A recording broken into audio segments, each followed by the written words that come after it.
So I want to thank everybody who shared their feelings and their thoughts around my last video, which was about our relationship with our creator, with God, and how that is not so simple and straightforward, and how just like every relationship we have as a child, as a parent, as a spouse, as a friend, as a community member, our strength in those, well, it fluctuates. Sometimes everything is hunky-dory and you are getting a 10 out of 10.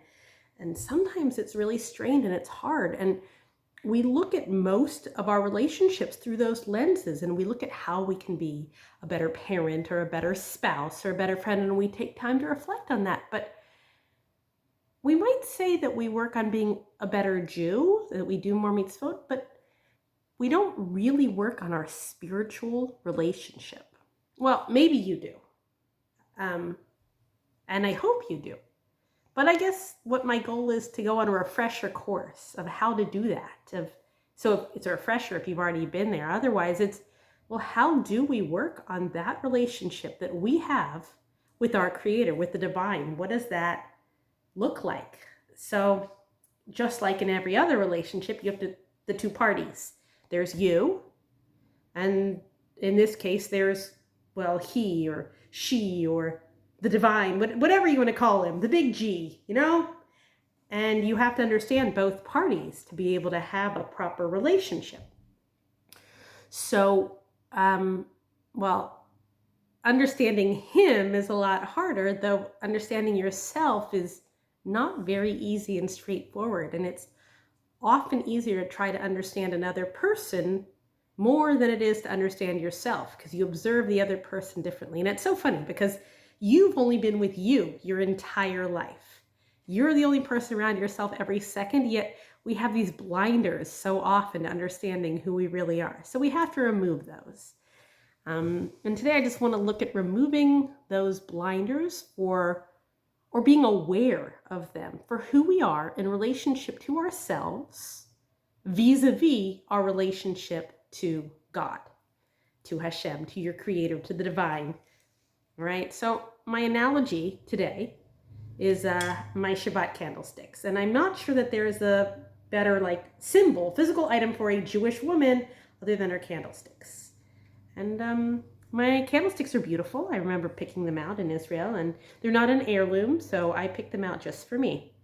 And at the time I was really very, very excited about them and deeply passionate about them and thrilled. And every week I light them. But I don't polish them every week. And I guess that's where the analogy is of, well, when do I polish them, the candlesticks, my soul, how often and why?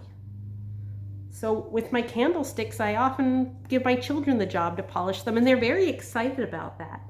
But then if we look at that in a larger scheme, well, how often do we do this spiritual thing for our kids?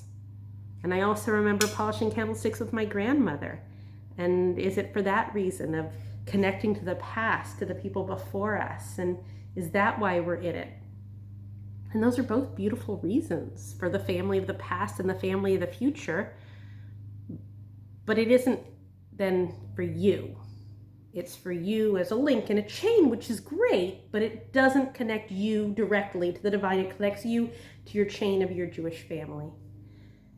And the other reason that I polish them sometimes is so that they look beautiful for someone else, so that when our guests come over, they see how pretty it is and how beautiful they are. And that's the other reason that we're often doing this, is for the sense of community.